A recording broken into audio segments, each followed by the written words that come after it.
There was a time when League of Legends wasn't about meta tiers, pro builds, or patch analysis. It was about pure creativity. The kind of creativity that started in a dusty MOBAsphere guide and ended in your bronze promos and promoted you to diamond. Back then you didn't just pick a champion, you built an identity. Your rune page wasn't optimized, it was handcrafted, personalized, sometimes straight up cursed. But it was yours only. Maybe you were that guy who ran the infamous 1% crit, praying for a level 1 cheese kill. Or maybe you went full movement speed runes, zooming around the map, and let's not forget turning level 2 in the first wave of minions. This was the era before Keystone simplified everything, when Thunderlords turned every champ into a burst mage, and full magic pen pages made your Nunu-E have the enemy recalling before the first minion arrived. Some of these builds were genius, some were trolling, but all of them pure League history. Today we are going back to where it all began, back to the meta that wasn't really meta. Welcome to League's golden relics of the past. In modern League, crit is a late game scaling stat, something you build into with expensive items and passive upgrades. But back in the early days, you could start the game with it. All it took was a single mark of critical chance, and you'd roll into the lane with a glorious 1% chance to crit. Just one rune, that's all you needed. Most of the time, nothing happened. You'd trade autos, farm up, no crit, no surprise, but every once in a while, that 1% would hit.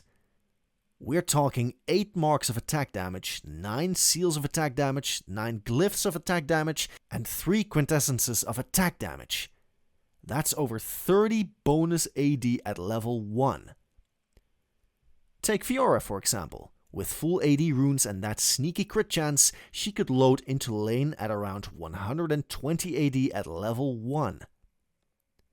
Meanwhile, her poor laning opponent might be sitting at 60 to 70 AD, wondering why their autos felt like mosquito bites in comparison.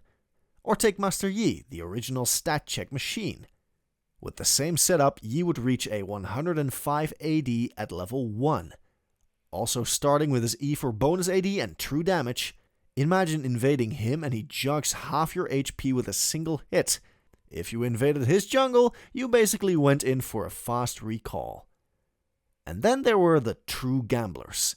Some players skipped flat AD stats entirely and stacked crit damage runes, a setup that did absolutely nothing unless you got a crit. And obviously, they'd pair it with that one single rune giving 1% crit chance. Most players ran this on Tryndamere due to its passive, and oh man, if that crit landed with all that added crit damage runes, it truly gave you the urge to just rage quit. It wasn't very reliable, but who cares? It was just a single rune that added that extra small chance for a snowball game. Every real player tried it at least once, and those who hit it or got it never forgot. Back in the old rune days, players could stack magic penetration or armor penetration with almost no trade-off. That meant if you were playing a champion like Brand, LeBlanc or Pantheon, you could start the game slicing through your opponent as if you already had Ghostblade or penetration boots, and all that at level 1. Full magic pen runes let mages deal almost true damage with just a Doran's Ring. A level 2 Brand combo could chunk a squishy laner down to 10% HP in seconds, no items required. And for AD champs, armor penetration pages were their go-to. Champions like Pantheon, Zed, and even Miss Fortune could basically ignore base damage values and dominate lane from the moment they hit level 2. Imagine eating a Pantheon combo at level 3 while he already had an imaginary Ghostblade equipped. It was insanity, but these pages brought so much creativity among the community that looking back at it now, it does bring a lot of nostalgic feeling. Also, hybrid champions enjoyed these pages, running full hybrid penetration runes and often also having the 1% crit chance in there. If you weren't playing Dodge Jax, you probably had a hybrid pen rune with 1% crit. Back then, it wasn't only about scaling or utility, it was about having the most fun possible with these pages. If you didn't have these runes, you were behind by default. There were no Doran shields, no second chance sustain, and no multi-dash champions as today. Just pure pressure, and if you didn't respect it, you were out of lane in 2 minutes. These pages didn't care who you were, they only asked one thing: can you survive level 2? If you played League between Season 6 and 7, you remember the sound. That crack of lightning after 3 quick hits, Thunderlords decree. Thunderlords was the best part of the old Mastery system, a pre-runes reforged tree that let players customize their gameplay. But let's be real, almost everyone took Thunderlords, because it was just that strong. It rewarded you with bonus damage after landing 3 separate attacks or abilities in a short time window. That meant champs who could quickly combo, like LeBlanc, Fizz, Misfortune, or Annie, could practically guarantee a trade win at level 2 or 3. You'd walk up, press Q, W, E, and boom, Thunderlords Burst finished the job. And remember that alongside Thunderlords, we also still had the rune pages.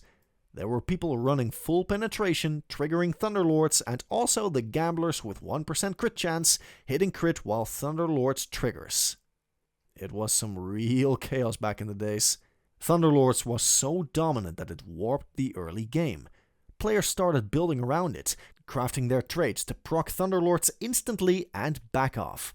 Even tanky supports like Leona and Alistar took it, just to threaten a surprise burst in lane. And it wasn't just a solo queue tool either. Pro play abused it just as much. It became the go-to keystone for assassins, burst mages, and poke-heavy ADCs.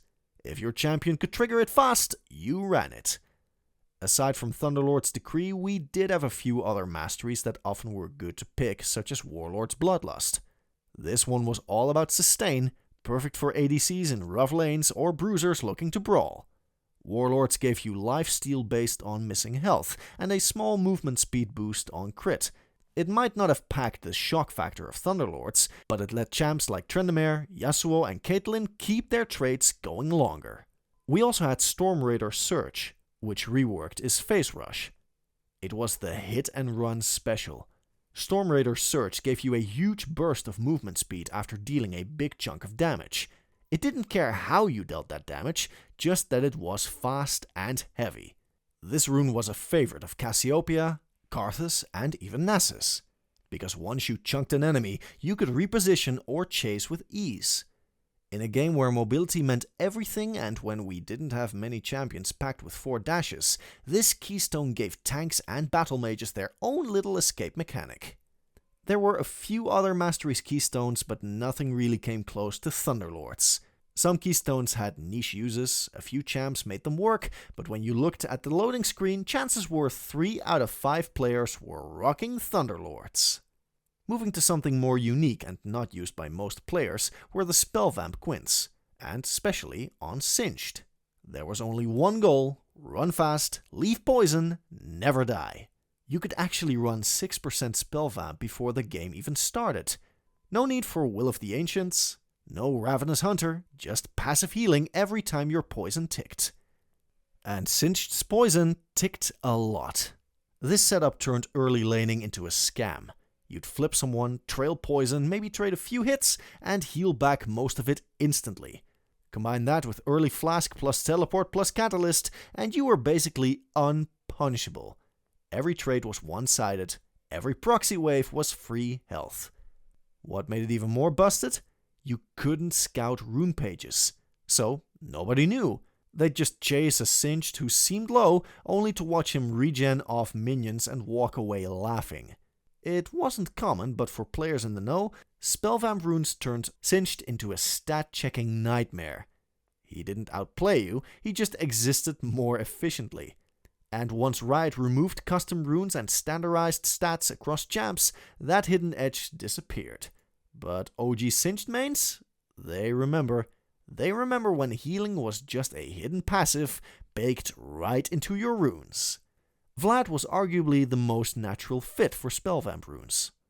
His Q, Transfusion, and E, Tides of Blood, both scaled off AP and healed him already. Now add 6% bonus SpellVamp from runes, on top of that, he'd be sustaining like crazy from level 1. Morgana was another sleeper abuse case. Her W, Tormented Soil, dealt constant AoE ticks, which, yes, pro-set SpellVamp. You'd often see people run SpellVamp Quints plus flat HP seals plus scaling AP to make champions both tanky and lethal. Toxic, but beautiful. Another fun OG meta we had were the gold per 10 seconds pages. They didn't boost your damage or make you more tanky, but for players who knew what they were doing, mostly support mains, cheese strats, or top laners who wanted to go AFK proxy, these rune pages were a steady, passive money printer. You'd run gold per 10 seals, gold per 10 quintessences. That's 5.25 gold per 10 seconds passively from runes alone. Over a 30-minute game, that added up to over 900 free gold. Basically a free longsword, boots, and control wards with zero effort. And using this on Gangplank, which basically already prints gold, it does accumulate to an insanely large amount of gold. While most of the OG gave you flat stats, damage, resistances, sustain, but a select few gave you something far more dangerous: time. Enter XP Quintessences. Each one gave plus 2% bonus experience. Stack all three, and you hit plus 6% XP gain from level 1. They weren't cheap either. At 2000 IP per rune, they were some of the most expensive quints in the game. But for those who knew what they were doing, they were worth every point. Here's the secret. With XP Quints, you could hit level 2 after just the first wave of minions. No jungle help needed, just 6% bonus XP, and you were leveling up a full minion ahead of your lane opponent. And for champs that spike hard at level 2, it was free first blood. The best part? Most players had no idea why they got out-leveled. They assumed bad CSing, jungle XP soak, or just bad luck, not realizing they were playing with a stat disadvantage before the game even started. A good Talon player with XP Quints could pull this off every game, and by the time word got out, he was already 2-0 and roaming bot. Talon wasn't alone. These champs also abused XP Quints hard. Pantheon top or mid, level 2 stun spear ignite combo, free traits or kill. Riven, early second ability meant combo unlock before enemy could react. LeBlanc, Q into W at level 2 could force flash or kill. Renekton, empower W at level 2 into a melee matchup? You already know the outcome. Even ADC plus support lanes could stack XP Quints to get level 2 on the second melee minion of wave 2 and all in instantly. If you weren't matching the tech, you were already dead. XP runes were removed when Riot killed off the old rune system. There's no way to replicate the effect anymore. Today's leveling curve is normalized, and early all-ins come down to minion control, not pre-game strategic power. But for the players who knew, XP Quints were the ultimate stealth cheese. No damage boost, no special effects. Just a quiet little head start you never even noticed until it was too late to react. Next up is something that only the real way back OGs would remember. Before mechanics and matchup knowledge really mattered, you could win trades off pure dumb luck. Not skill, not timing, just a random nope from the game itself. That's because dodge used to be a real stat in League. And if you built for it, you could literally make auto attacks miss frequently. And just like armor or crit chance, you could stack it with runes, boost it with masteries, and even build items that gave dodge. The most common setup was dodge seals. Each gave a bit of dodge chance, and you could hit up to 6.75% dodge from runes alone and 11.25% if you added dodge quints on top. Then you'd add the nimbleness mastery from the defense tree, which gave bonus move speed every time you dodged. Also, there were actual items with dodge chance on them, like Ninja Tabi, back when it gave plus 12% dodge instead of basic attack damage reduction. Phantom Dancer at one point had a 20% dodge too. There were even old tanky jungle items with small amounts of dodge built in. So you could stack runes, items, and also some champions used to have dodge stats. But let's be real, no one abused dodge harder than Jax. His old passive on E, Counter-Strike, gave him extra dodge chance. Combine that with dodge runs, nimbleness, and items, and suddenly he's dodging over 40% of autos in fights. Other champions that had dodge stats on them were Nidalee, with her ult giving her 10% dodge. Udyr could get up to 9% dodge, and Sivir could get all the way up to 25% dodge. Eventually Riot realized RNG-based defense isn't fun.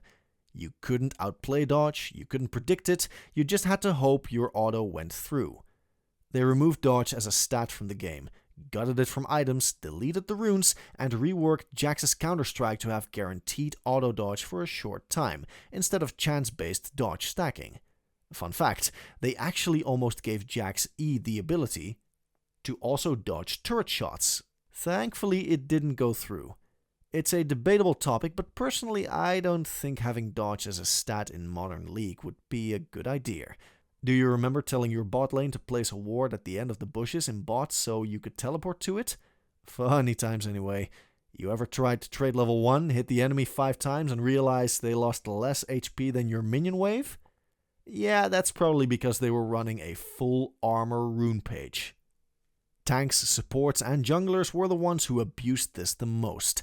Stacking these runes meant that you could get up to plus 36 armor starting level 1, and this is even after they got nerfed before it was plus 40 armor. Leona could walk up and trade level 2 without losing HP. Thresh with full armor runes was borderline unkillable in early 2v2s.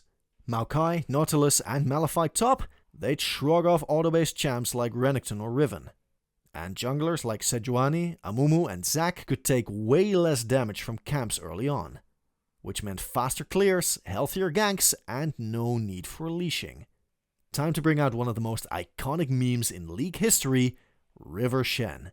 He wasn't a laner, he wasn't a jungler, he just existed in the river. River Shen was a strategy where you didn't take a lane, you literally roamed between the lanes and lived in the river, playing full map support without CSing.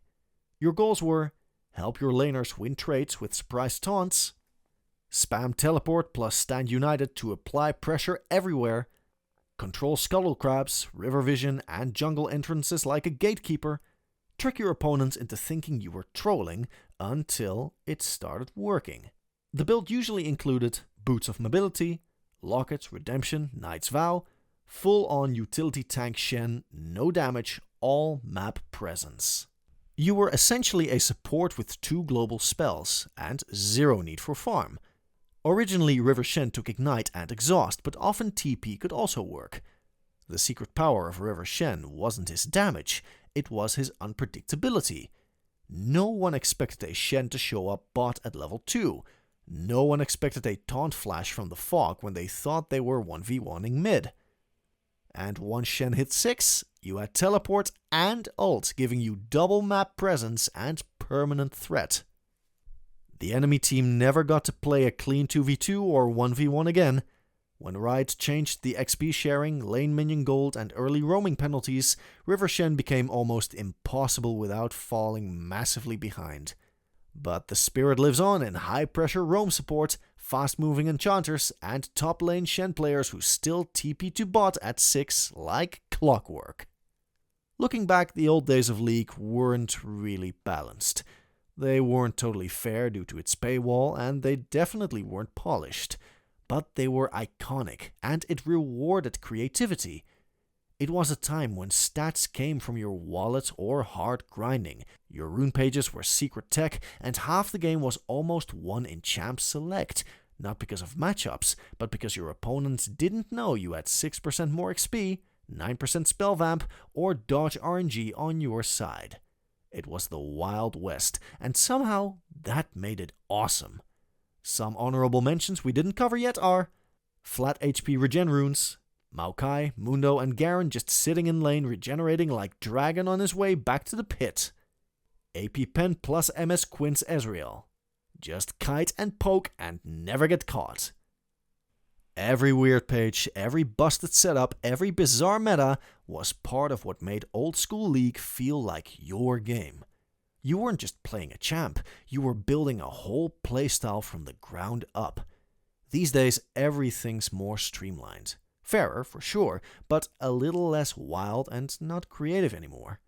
Still, for those of us who remember the old days, we'll always have a soft spot for the days when you won lane due to a 1% crit chance or surprising your enemy with a quick level 2. It didn't always make sense, but man, it made League unforgettable.